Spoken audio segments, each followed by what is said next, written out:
proses ketika akhirnya gue menerima skenario utuh gitu. Terus gue baca. Jujur pertama kali gue baca, gue tuh patah hati. Gue baca skenario-nya. Broken hearted, man. Jawaban Mas Deva itu sangat luar biasa. Ya. Ya.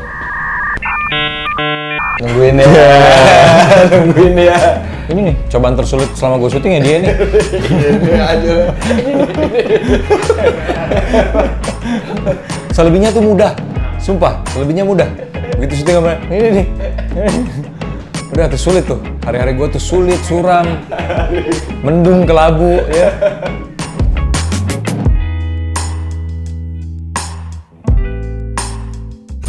Jadi memang film ini tuh, silakan Dimas. Menceritakan tentang selanjutnya dilanjutkan oleh Pak. Ini nggak kelar-kelar. Jadi sebenarnya film Until Tomorrow itu Sampai besok. ya betul sekali, sangat literally sekali, obvious ya. Gila jaksel banget ya gue.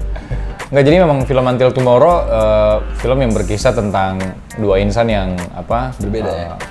Ya berbeda gender pasti. Ya. Mereka sama-sama gitu. Kemana? Sama-sama. Dalam kehidupan, sama-sama dalam kehidupan, terus mereka coba untuk bertahan satu sama lain. Meskipun ada cobaan yang berat lah gitu. Apa tuh? Dengan kehidupannya. Jangan dong. Oh, iya. Iya kan. Cuma ini juga didasari kejadian nyata sih. Jadi memang ada true events yang terjadi. Kemarin kita juga sempat waktu kita rilis teaser ya sama soundtrack, trailer. sama soundtrack tuh Mas Alan juga hadir. Mas Alan ini adalah yang sebenarnya kisahnya itu menjadi inspirasi dari film Until Tomorrow gitu. Tapi pada eksekusi dan adaptasinya memang karakter saya gitu, saya sebagai HK nggak pakai nama Alan Tito, enggak gitu. Jadi emang ini terinspirasi dari kisah mereka. Namun pada eksekusinya banyak penyesuaian gitu. Kalau saya di sini berperan sebagai Rama, yang dimana Rama ini adalah rekan kerjanya HK. HK itu yang diperankan oleh Mas Deva.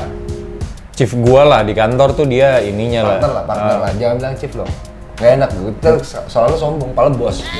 Ya makanya jangan dulu yang ngomong, harus gua kan. Iya, kalau ngomong sendiri nyombong. Iya. Kalau diomongin orang lain gibah. Ya jadi project leader, Rama itu project leader di kantor kita gitu. Iya, karakternya lebih ke visioner lah orangnya. Dan memang Rama sama HK ini bisa dibilang nggak cuman partner kerja juga, tapi melainkan juga menjadi kayak seorang sahabat. Iya. Yang bisa dikatakan apabila mungkin gitu ya.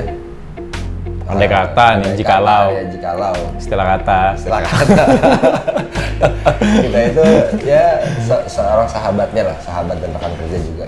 Dan selebihnya bisa diceritakan oleh Mas Deva. Iya. Saya berperan sebagai Baskara Haka Putra. Asik. Atau dikenalnya HK. Lengkap banget ya. Aku masih ingat lagi. HK ini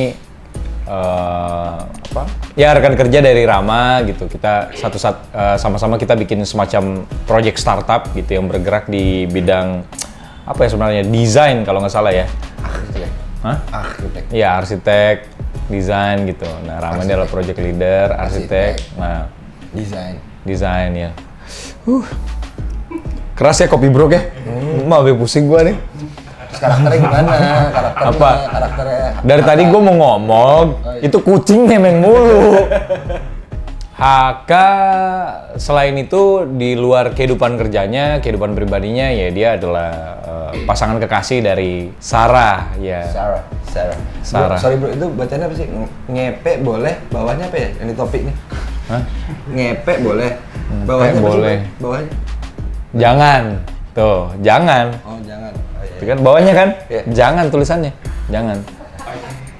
Ini besok-besok tolong campers jangan pakai atribut-atribut aneh-aneh yang bisa mendistraksi siapapun yang lagi interview gitu ya. Nah, kalau untuk hal tersebut sebenarnya dapat dikatakan juga diadaptasi dari kisah nyata. Jadi beberapa karakter pun juga yang dibuat ini adalah fiktif. Sebenarnya jujur ya, gue nggak tahu Dimas, tapi gue juga belum tahu kalau ini tuh diangkat dari kisah kisah seseorang yang memang sebenarnya dari berbagai macam kisah kemudian dijadikan sebuah skrip ini, lalu kemudian ada Mas Alan yang hadir yang memang kisahnya pun sama persis gitu, lalu kemudian diminta untuk datang gitu. Sebenarnya kalau dari pertama kali gue terima skripnya, gue tuh masih belum tahu bahwa ini tuh dari True Events. Yang gue tahu adalah memang Until Tomorrow waktu tahun-tahun 2001 berapa? Enggak, 18 19 kayaknya hashtagnya tuh emang booming banget di Instagram gitu. Waktu itu sempat diskusi juga sama Bu Adra. Hah? Viral di Twitter. Enggak, ini jauh sebelum akhirnya viral lagi. Oh. Di orang kalau misalnya posting foto zaman dulu atau misalnya mereka lagi kayak apa ya, lagi nostalgia, itu hashtagnya Until Tomorrow itu sering banget dulu di Instagram. Gue sempat diskusi sama Bu Adra. Nah gue pikir tuh dari situ, ternyata Until Tomorrow tuh hashtagnya mengarah ke sesuatu yang justru lebih dramatis lagi gitu. Ternyata ke percintaan yang sampai akhir hayat ternyata gitu. Ternyata jauh lebih daripada itu, apalagi ditambah ketika ketemu sama Mas Alan. Jadi jujur sebenarnya ketika pertama kali ditawarin emang suka sama skripnya aja, nggak tahu bahwa itu benar-benar adalah kisah yang viral gitu. Jawaban Mas Deva itu sangat luar biasa. Ya. Ya. Tapi Nungguin ya. Nah kalau dari gue pribadi, gue pas lagi kabar kasih tahu, gue tuh nggak ngeh kalau ini tuh Until Tomorrow yang viral itu. Tapi kalau kisahnya itu gue awalnya tahu. Terus abis itu pas dikabarin baca-baca, kok ini mirip sih ceritanya sama yang lagi viral itu. Emangnya dari situ, Dim? Oh. Maksudnya gini, Mas Alan tuh akhirnya kita baru tahu soal Mas Alan itu ketika filmnya udah selesai produksi. Dan kalaupun misalnya karena itu kan ranahnya produser sebenarnya yang berkomunikasi dengan Mas Alannya gitu, berkonsultasi terkait dengan adaptasi skenarionya gitu. Kami sih sebenarnya terima jadi skenarionya tanpa perlu ada pertemuan khusus dengan Mas Alan gitu. Kalaupun misalnya waktu itu Mas Alan sudah hadir dari awal produksi, mungkin saya pribadi juga akan meminta secara langsung kepada produser untuk nggak ketemu sebenarnya. Karena menurut gue skenarionya udah cukup banget gitu, ditambah dengan Ibu Hadra yang mendirect gitu. Since film ini bukan biopik gitu atau biografi, khawatirnya adalah nanti misalnya saya ketemu dengan Mas Alan, saya punya kecenderungan untuk menyamai diri saya dengan Mas Alan gitu. Yang mana sebenarnya dihindari banget supaya karakter Haka sendiri itu bisa sebebas mungkin mengeksplor gitu sih. Clara sama gue tuh sebenarnya kita punya hubungan KKN ya. Jadi tahu nggak tahu bahwa kami itu sebenarnya satu manajemen gitu. Ya dan akhirnya menjadi sebuah jalan takdir. Jadi untuk membangun chemistry sih emang nggak sulit ya. Sama Jody juga yang terbilang baru kerja bareng juga nggak sulit. Cimit, kucil, itu semua langsung jadi sih karena kita semua mengalah. Kita mengesampingkan ego masing-masing untuk akhirnya lebih mengenal satu sama lain demi film Until Tomorrow. Nah sebenarnya dari adegan itu saya sempat melaporkan juga ya ke Komnas HAM. Allah. Dan juga saya sempat ini kekerasan dalam ruang tengah loh, bukan rumah tangga loh. Nggak perlu ke sana. KDRT-nya ruang tengah. Sebenarnya juga dikatakan sulit ya beradegan dengan Mas Deva ini karena kan Mas Deva itu orangnya susah serius. Jadi bawaannya tuh maunya bercanda gitu dan Lu ke dalam nih.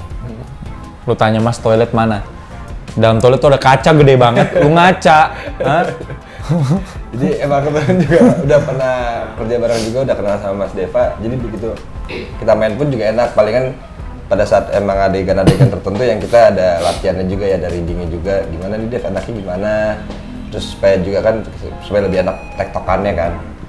Lebih ke latihan aja sih, latihan reading. Toh juga ternyata talent-talent yang ada di film Until Tomorrow ini luar biasa ya. Mereka semua maksudnya orangnya baik-baik, enak juga diajak komunikasi, dan sangat profesional. Ceritanya memerankan Haka dan bersahabat sama dia, punya bisnis sama-sama, kita usaha bareng-bareng. Gue tuh udah geleng-geleng aja. Karena gue membayangkan waktu itu kan udah pernah satu project, akan melewati fase yang sama lagi sama ini orang. Jadi sebenarnya gue sama Dimas tuh nggak butuh reading, udah nggak perlu reading di Until Tomorrow tuh udah nggak perlu, karena kita reading waktu itu lama banget kan yang itu tuh, yang project sebelumnya gitu. Jadi kayak udah lah pas ketemu, oke, lu jadi Rama, oke, gua Haka, nanti kita sekantor gini-gini. Paling ya itu tadi yang seperti Dimas bilang, kalau misalnya pada eksekusinya misalnya di hari hanya scene tertentu, itu biasanya kita kayak, lu mau gimana nanti reaksinya gitu. Karena nanti gue akan ngomong gini gitu sih, untuk lebih bikin semakin adegan kita tuh jadi lebih kuat gitu. Ditambah dengan tentunya pasti arahan dari Bu Hadra. Ini nih cobaan tersulit selama gue syuting ya dia nih.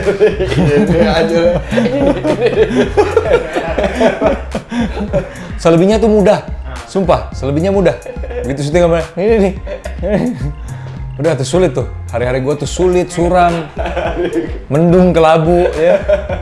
Semua, segala sesuatu yang berhubungan dengan matahari tidak ada itu ini. Enggak ya, kalau kesulitan berarti enggak, hampir enggak ada sih, cuman memang waktu itu kalau gue sendiri ada momen-momen dimana saking syutingnya intens, terus juga cuacanya lagi kurang bersahabat, gue sempet drop tuh kurang lebih 2-3 hari tuh. Sementara di hari pas gue lagi drop-dropnya, lagi sakit-sakitnya, itu masuk ke golden scenes Haka, Sarah, dimana mereka pada akhirnya konfrontasi satu sama lain gitu, terus berantem, yang mana butuh stamina, butuh energi yang luar biasa, tapi pas gue lagi drop-dropnya gitu. Itu sih challenge-nya paling itu, syutingnya jauh lagi waktu itu di Bogor ujung. Kalau kita pribadi as a pemain selama proses syuting ini itu sebenarnya bisa dikatakan nggak ada kesulitan ya, karena Bu Hadra sendiri. Tapi nggak tahu ya, di balik itu kan teknisnya mungkin ada lah ya pasti. Ini itu. Apalagi Unlimitednya ini banget suportif banget gitu dengan apapun, misalnya kayak penyesuaian di lapangan yang dilakukan oleh tim, dan juga Bu Hadra sangat Unlimitednya suportif banget. Jadi kita pemainnya happy terus sih, meskipun harus main di adegan-adegan atau misalnya scene-scene yang nggak happy, kita sebelum eksekusinya ya happy mulu gitu. Luar biasa. Nice. I like. Sebenarnya juga di satu sisi kalau menurut saya pribadi ya, ini relate banget sama kehidupan banyak orang di luar sana gitu. Terus belum lagi memang kisahnya mereka itu bisa dikatakan sangat romantis. Tantangan yang mereka lalui, mereka tuh selalu menjalani itu dengan happy. Itu yang kadang-kadang orang suka nggak tahu gitu kan, kayak misalnya ada orang ada musibah kayak gini ya, digambarin dengan orang ini depresi atau misalnya apa, ini enggak, ini ya pasti ada lah ya, cuman mereka tuh nggak menunjukkan rasa itu gitu.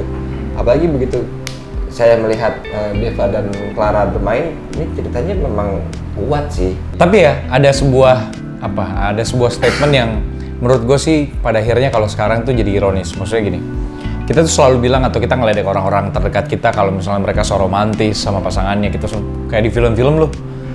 Sebenarnya kalau sekarang kan jadinya menurut gue itu udah nggak bisa dipakai lagi, karena kayak kisahnya Mas Alan Tito gitu, di real life-nya kan dia memang beneran melakukan itu, perjuangannya memang luar biasa.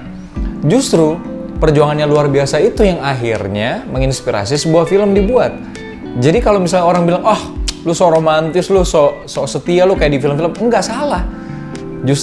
Justru film itu bergerak dari kisah-kisah yang pernah terjadi, kisah-kisah yang memang ada, real, menginspirasi para penulisnya untuk membuat, dengan harapan bahwa orang-orang yang nanti menonton selain terhibur dan tersentuh hatinya, juga terinspirasi untuk melakukan hal yang sama kepada pasangan mereka gitu. Proses ketika akhirnya gue menerima skenario utuh gitu, terus gue baca. Jujur pertama kali gue baca, gue tuh patah hati. Gue baca skenario-nya. Broken hearted, man. It was like really broke. Iya, beneran sepatah itu. Dalam arti, gila ini baru skenario aja udah bisa menyentuh gue segitunya kan. Betul. Dan itu yang akhirnya bikin gue nggak sabar untuk akhirnya ketemu dengan semua cast, semua tim, semua kru Bu Hadra, untuk sama-sama akhirnya kita bikin ini menjadi sebuah visual utuh gitu. Dan kemarin jujur gue dari pas ketika kita rilis official teaser tuh bersama teman-teman pers, gue sampai nangis, dan gue udah lama nggak nonton teaser gue sendiri dan gue nangis gitu. Gue benar-benar tersentuh karena apa yang waktu itu gue baca di skenario itu bisa kembali menyentuh gua dengan lu bukan skenario men, ya, lu spidol, ya, spidol. Padahal lagi serius loh Mas Deva nih. Itu ketika gue nonton teasernya, gue happy banget karena perasaan yang gue rasakan ketika baca skenarionya itu, ketika gue lihat teasernya, itu berkali-kali lipat. Gue harapkan, yang menjadi harapan gue adalah ketika nanti filmnya tayang, teman-teman bisa merasakan itu, bukan patah hatinya, bukan kesedihannya, bukan, tapi justru bertahannya, harapannya, berjuangnya gitu. Teman-teman tuh bisa dapat feel itu, bisa tersentuh untuk dalam situasi apapun, ketika kita menyayangi seseorang, kita menyayangi keluarga kita, ya kita nggak boleh nyerah sampai benar-benar Tuhan bilang selesai perjuangannya. Yang pastinya iya, saya sangat menyayangi keluarga saya, dan bahkan film itu memberikan pelajaran buat kita adalah keluarga itu nomor satu. Dan ya setiap orang itu pasti akan pergi, tapi sebelum mereka pergi, selama mereka masih ada di sekitar kita, berikanlah 100% perjuangan apa yang bisa kita berikan kepada keluarga. Karena memang semua itu udah digaris-tangani juga oleh Tuhan, bahwa mereka itu pasti akan pergi satu persatu, tapi bagaimana kita bisa memberikan sejarah kepada orang lain yang indah. Jadi jangan pernah menyerah karena kita adalah pejuang, seperti yang kata Mas Deva sendiri katakan tadi. Thank you Mas Dimas. Dan harapan itu selalu ada, walaupun pada akhirnya kita nggak bisa memaksakan ataupun merubah takdir seseorang. Dan jika apabila mungkin, jikalau ente kadang-kadang